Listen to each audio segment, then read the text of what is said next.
जीवन है तो समस्या भी होगी। जीवन पर्यंत हम लोग इस समस्याओं को लेकर चिंतित रहते हैं, बजाय इसके कि हम लोग को इसका समाधान खोजना चाहिए। इसकी शिक्षा हमें कबीर देते हैं, चिंता ऐसी डाकनी काट खलेजा खाए, वैद्य बेचारा क्या करे कहाँ तक दवा लगाए। चिंता एक ऐसी डाकू है जो हमारे कलेजा को भी निकल जाती है, वैद्य इसमें कुछ नहीं कर सकता, कहाँ तक दवा लगाएगा। तो साथियों, चिंता से दूर रहिए, उसके समाधान के बारे में विचार करिए। इसी जीवन पाठ के साथ मैं सत्येंद्र आज के गोठ में आप सभी का स्वागत करता हूं। आइए देखते हैं किन किन विषयों पर हम लोग आज विचार कर सकते हैं। तो देख, सबसे पहला आज हम लोग का विषय है, आप यहां पर देख पा रहे होंगे कि छत्तीसगढ़ में वर्षा की स्थिति के बारे में हम लोग चर्चा करेंगे। इसको लेके बच्चे विद्यार्थी बहुत ही शंका की स्थिति में रहते हैं, तो इसको आज हम लोग दूर करने का प्रयास करेंगे। दूसरा विषय है, मुख्यमंत्री जी दिल्ली गए थे और नीति आयोग की शासी परिषद में उन्होंने बैठक लिया, तो थोड़ा उसको भी जानने का प्रयास करेंगे, उन्होंने क्या क्या बातें वहां पर की हैं। और विश्व आदिवासी दिवस का समारोह शुरू हो गया है, इसको भी लेकर कुछ तथ्य हैं, उसको भी जानने का प्रयास हम लोग करेंगे। तो आइए सबसे पहले शुरू करते हैं छत्तीसगढ़ में वर्षा की स्थिति। आप यहाँ देख रहे हैं कि छत्तीसगढ़ में 7 अगस्त तक लगभग 61 सेंटीमीटर की बारिश हो चुकी है। 61 सेंटीमीटर की बारिश कब तक? 7 अगस्त तक। सबसे अधिक बारिश हुई है साथियों बीजापुर में, 153 सेंटीमीटर दशमलव 66। ये कहाँ हुई है? तो बीजापुर में। आगे आप देख रहे होंगे तो सबसे कम बारिश हुई है सरगुजा में, जहां 27.24 सेंटीमीटर की बारिश हुई है सरगुजा में। इससे पहले सबसे कम बारिश में बलरामपुर था, अभी उसका स्थान सरगुजा ने ले लिया है। तो छत्तीसगढ़ में अभी 61 सेंटीमीटर की बारिश हुई है। अभी ये तो बारिश 7 अगस्त की है, लेकिन अगर हम लोग वार्षिक औसत वर्षा की जानकारी लें छत्तीसगढ़ में, तो इसको लेकर कई संशय व्याप्त हैं। किताब वाले एक पेज में कुछ आंकड़े अलग लिखते हैं, दूसरे पेज में उससे पृथक आंकड़े लिख देते हैं। उनका तो काम है लिखना, दबे हुए हैं ना, मजबूर हैं। आप पढ़ भी लेते हैं, जाते हैं, परीक्षा में गलत हो जाएगा, आपका प्रश्न हो ही जाता है। अभी आप उस किताब के सहारे पढ़कर चले गए अलग अलग आंकड़े, अब जो प्रश्न आएगा उसमें हमेशा आप शंका की स्थिति में रहेंगे, और आप वहां लगाकर आए जो आपने किताब में पढ़ा है, अगर आप वही लगाकर आते हैं और वो गलत हो जाता है तो इसमें आप कुछ नहीं कर सकते। जब आप राज्य सिविल सेवा आयोग के पास जाएंगे इसको लेकर, जैसे किताब दिखाएंगे वो बोलेगा पहली फुर्सत में आप निकलिए। दावा आपत्ति में वो किताब आपके काम नहीं आएगा, दावा आपत्ति में काम आएगा तो भारतीय मौसम विभाग काम आएगा। तो आज हम लोग यहाँ भारतीय मौसम विभाग के आंकड़ों पर चर्चा करेंगे और देखेंगे छत्तीसगढ़ में वर्षा की स्थिति क्या रहती है। तो ये तो अभी तक आपने जाना 7 अगस्त की स्थिति। ये देखिए पहले छत्तीसगढ़ में पूरे वर्ष भर में कहाँ कहाँ कितनी वर्षा होती है।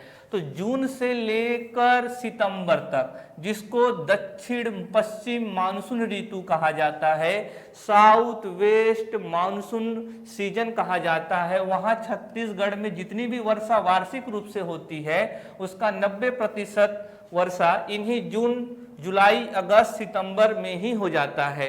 5% वर्षा कुल वार्षिक औसत वर्षा का पोस्ट मानसून सीजन में होता है। मानसून पश्चात ऋतु, इसको पोस्ट मानसून सीजन भी कहते हैं, और इसकी अवधि होती है अक्टूबर से नवंबर तक, और यहाँ 5% होता है। फिर आता है शीत ऋतु, विंटर सीजन, जो दिसंबर से फरवरी तक होता है, और इसमें कुल वार्षिक औसत वर्षा का 2% होता है। और मानसून पूर्व जो ऋतु है, प्री मानसून सीजन है, जो मार्च से मई तक होती है, वहाँ 3%। इनको जोड़ेंगे तो आपका 100% आ जाएगा। तो ये कभी भी आपकी परीक्षा में कथन बनाकर पूछे जा सकते हैं कि छत्तीसगढ़ का सबसे अधिक वर्षा किस सीजन में होता है, तो आप बताएंगे दक्षिण पश्चिम मानसून सीजन में होता है, और सबसे कम वर्षा तो आप बताएंगे विंटर सीजन में। ये जो आप देख रहे हैं कि ये जो तीनों सीजन है, इसमें जो वर्षा होती है वह होती है पश्चिमी विक्षोभ के कारण, वेस्टर्न डिस्टरबेंस के कारण, वेस्टर्न डिस्टरबेंस के कारण बाकी 3 ऋतुओं में वर्षा होती है। जबकि ये जो जून से सितंबर तक है, जहां 90% वर्षा होती है, वह साउथ वेस्ट मानसून से होती है। सबसे पहली बात तो समझने की ये थी, तो ये जरूर आप अपने मस्तिष्क में बैठा कर रखें। ये जो आंकड़े हैं ना ही किसी किताब से लिए गए हैं, ये जो आंकड़े IMD के वेबसाइट से लिए गए हैं, जो रिपोर्ट रिलीज होती है रायपुर के लिए, वहां से लिए गए हैं। अभी आप देख रहे हैं कि छत्तीसगढ़ में सामान्य वर्षा IMD के अनुसार प्रति वर्ष 114.21 सेंटीमीटर होती है, लेकिन वर्ष 2021 में 110 सेंटीमीटर ही हुई थी, यानी कि औसत वार्षिक जो वर्षा है उससे कम हुआ था 4 सेंटीमीटर के आसपास। तो इन दोनों ही चीजों को आप ध्यान में रखेंगे। इस आंकड़ा को कहीं 120 तो कहीं 135, क्या करें, मजबूर है ना।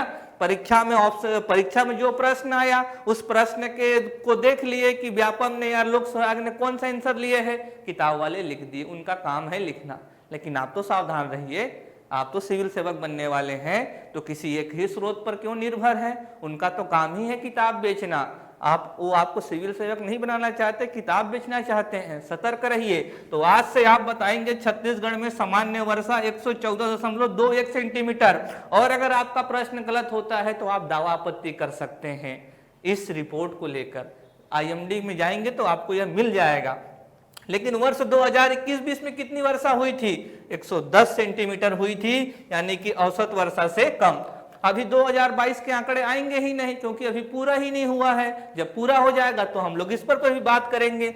आइए थोड़ा और आगे चलते हैं। और एक चीज और कंफ्यूजन होता है कि कहां सबसे अधिक वर्षा होती है और कहां सबसे कम वर्षा होती है।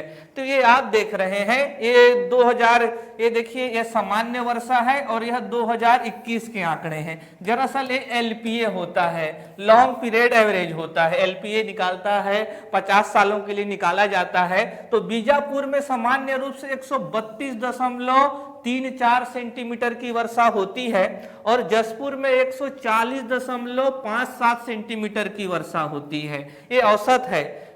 तो यानी कि छत्तीसगढ़ में औसत रूप में सबसे अधिक वर्षा कहां होती है, तो जसपुर में। ध्यान रखिएगा, बीजापुर में नहीं।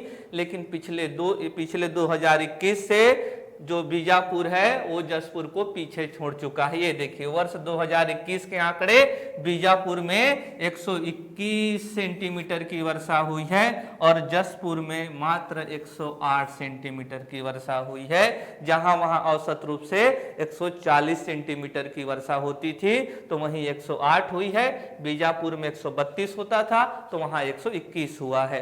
तो यहाँ पे ध्यान रखेंगे, कौन सा जिला, छत्तीसगढ़ के कौन से जिला में सबसे अधिक वर्षा होती है औसत रूप से, तो आप बताएंगे जसपुर। और वर्ष 2021 में सबसे अधिक कहां वर्षा हुई थी, तो आप बताएंगे बीजापुर में। तो ये है कुछ वर्षा के आंकड़े जिसको आपको जानने ही चाहिए थे, और किताबों में इसको लेकर संशय की स्थिति होती है, तो उससे आप दूर रहें, सतर्क रहें। आइए चलते हैं अगली खबर की ओर। अगली खबर आप देख रहे हैं, ये है छत्तीसगढ़ के मुख्यमंत्री भूपेश बघेल जी, और ये है भारत के प्रधानमंत्री। नीति आयोग की बैठक थी, और इस नीति आयोग की बैठक में मुख्यमंत्री साहब ने कुछ बातें वहां पर की हैं। सबसे पहले तो प्रधानमंत्री जी ने गोधन न्याय योजना की तारीफ की है। गोधन न्याय योजना बहुत ही प्रतिष्ठित योजना बन चुका है राष्ट्रीय तौर पर, और कुछ अंतर्राष्ट्रीय संस्थाएं भी इसको लेकर काफी उत्साह में हैं। तो ये गोधन न्याय योजना के बारे में उन्होंने जानकारी दी, और उन्होंने कहा ये जो गोधन न्याय योजना है, ये गोधन न्याय योजना के तहत आप जानते हैं गोबर की खरीदी की जाती है 2 रुपए प्रति किलो में।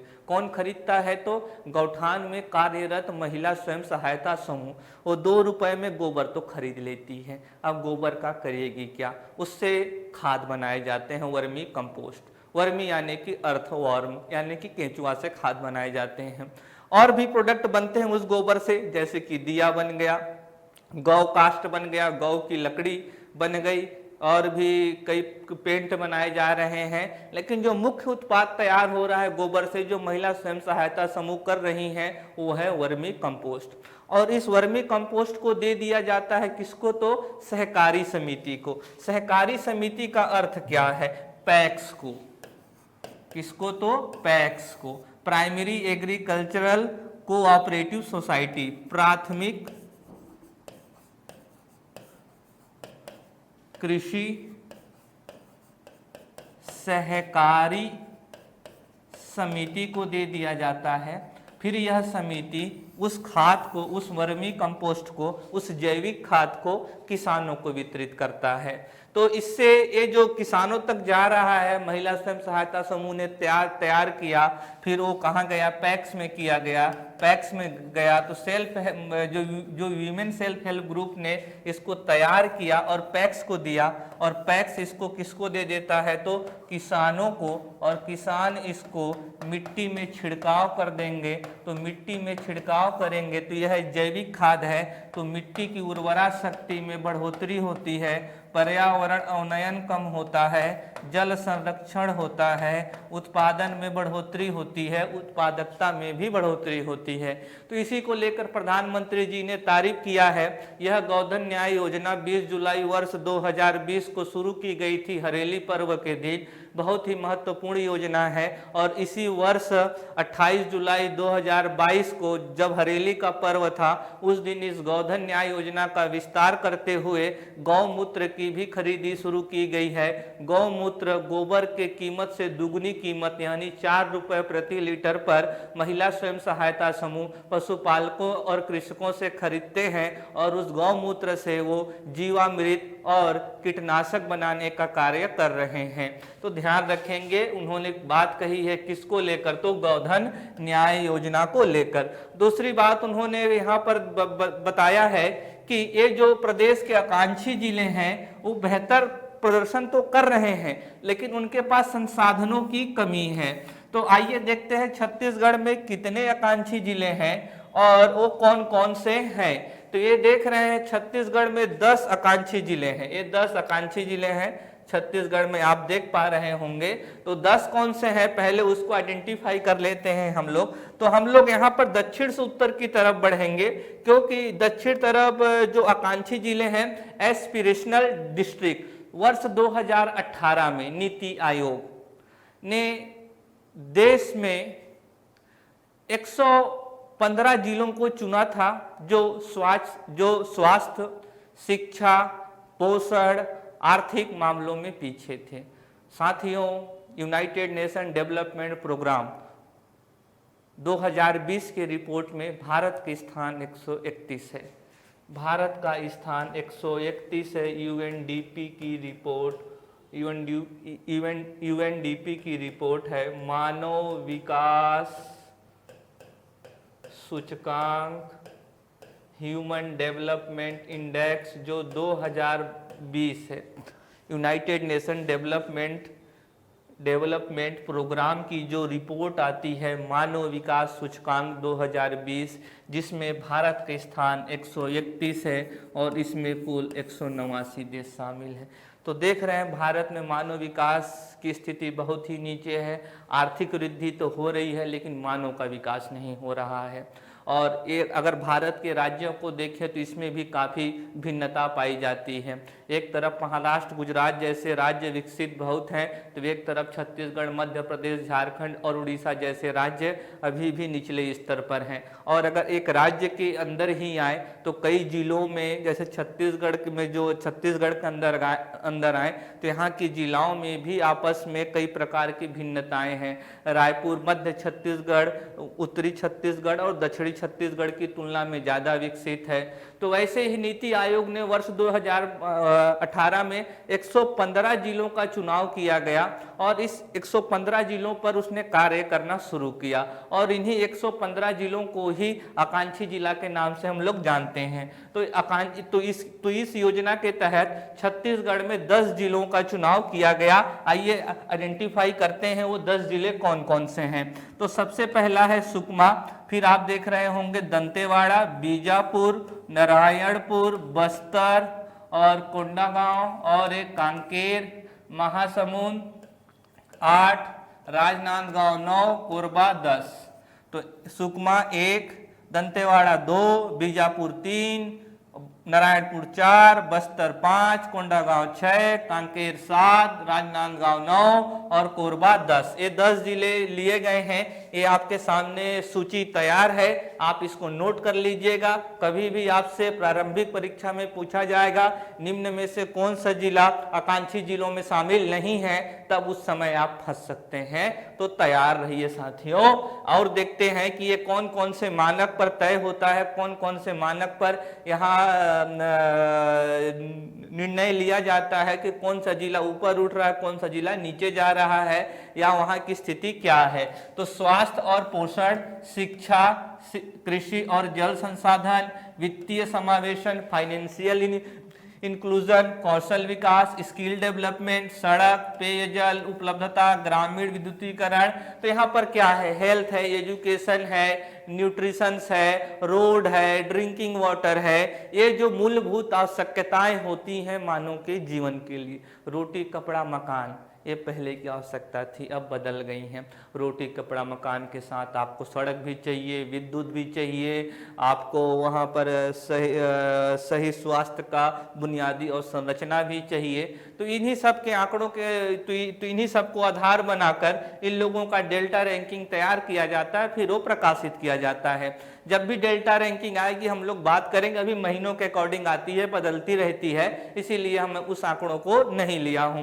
तो ये आप ध्यान में रखेंगे, इसको लेकर बात हुई है। आगे चलते हैं और आगे आप देख रहे हैं कि और भी मुख्यमंत्री जी ने कुछ बातें कही हैं। छत्तीसगढ़ अनाज उत्पादन के क्षेत्र में आत्मनिर्भर है। फसल विविधीकरण को बढ़ावा देने के लिए राजीव किसान न्याय योजना, मुख्यमंत्री वृक्षारोपण प्रोत्साहन योजना लागू करने के साथ ही छत्तीसगढ़ में मिलेट मिशन गठित किया गया है।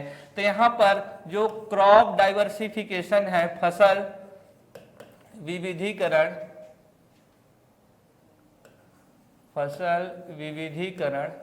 को लेकर उन्होंने 3 बातें कही। अगर आपके मेंस में आता है छत्तीसगढ़ में संचालित फसल विविधीकरण की गतिविधियों की चर्चा कीजिए, तो आप ये तीनों योजनाओं को बता सकते हैं। तो सबसे पहला उन्होंने बताया है राजीव गांधी किसान न्याय योजना, और दूसरा उन्होंने बताया क्या, तो मुख्यमंत्री वृक्षारोपण योजना, और तीसरा उन्होंने बताया तो मिलेट मिशन।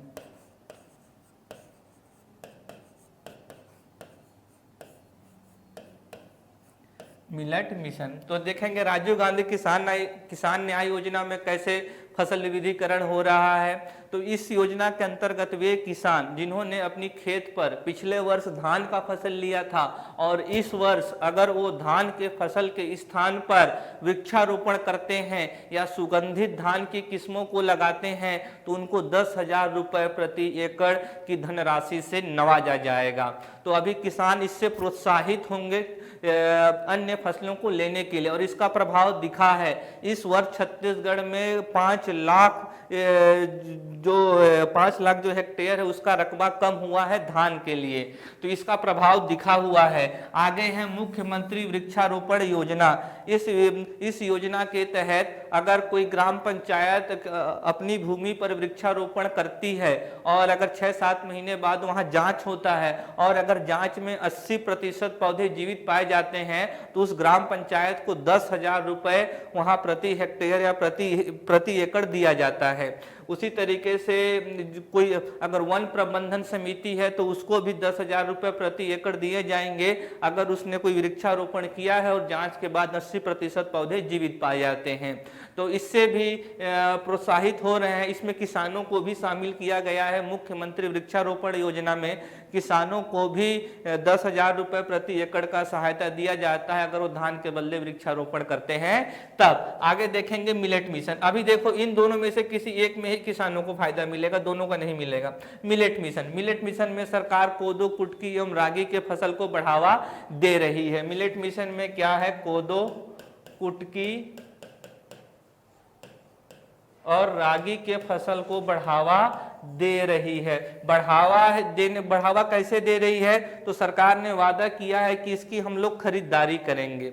और जो हैदराबाद का Indian institute of millet research है, IIMR है, उससे सरकार ने समझौता भी किया है कि आप किसानों को उन तकनीकों के बारे में बताइए जिससे उनकी उत्पादन और उत्पादकता बढ़ सकती है, हम उसकी खरीदारी करेंगे। तो आप यहाँ देख रहे हैं, जब उसकी खरीदारी होने लगेगी और इसकी धान से कीमत ज्यादा है जो MSP है, तो जाहिर सी बात है किसान कोदो कुटकी रागी की खेती के लिए उत्साहित होंगे। तो ये बहुत महत्वपूर्ण है। तो ये आप ध्यान में रख सकते हैं, जब भी आपसे प्रश्न पूछा जाएगा साक्षात्कार में या फिर प्रारंभिक परीक्षा या मुख्य परीक्षा में, तब आप इन 3 योजना को बता सकते हैं कि फसल विविधीकरण के लिए इन 3 योजनाएं छत्तीसगढ़ में संचालित की जा रही हैं। आगे उन्होंने बात कहा है शिक्षा के लिए। तो शिक्षा के लिए उन्होंने जो बात कही है आप यहाँ पर देख रहे होंगे, स्वामी आत्मानंद उत्कृष्ट अंग्रेजी माध्यम स्कूल के बारे में चर्चा की है। और भी यहाँ पर कुछ है कि पाठ्य पुस्तकों में बदलाव किया गया है और जो स्थानीय भाषा में पाठ्य पुस्तक तैयार किए जा रहे हैं, ऑनलाइन की भी सुविधा दी गई है। यूट्यूब में भी छत्तीसगढ़ का जो शिक्षा उसमें भी लेक्चर अपलोड हो रहे हैं। तो ऐसी जानकारी उन्होंने दी, महत्वपूर्ण है। देखिएगा नीचे वाला ज्यादा नहीं, कभी चर्चा करेंगे स्वामी आत्मानंद पर, क्या हो रहा है, क्या होना चाहिए इसको लेकर, तो ध्यान रखेंगे। आगे चलते हैं अगली स्लाइड्स की ओर। ये देख रहे हैं छत्तीसगढ़ में विश्व आदिवासी दिवस का यहाँ पर समारोह शुरू हो चुका है। रंगारंग कार्यक्रम आप देख रहे हैं यहाँ पर। तो विश्व आदिवासी दिवस कब मनाया जाता है? तो यह तिथि आप विशेष रूप से ध्यान रखेंगे, 9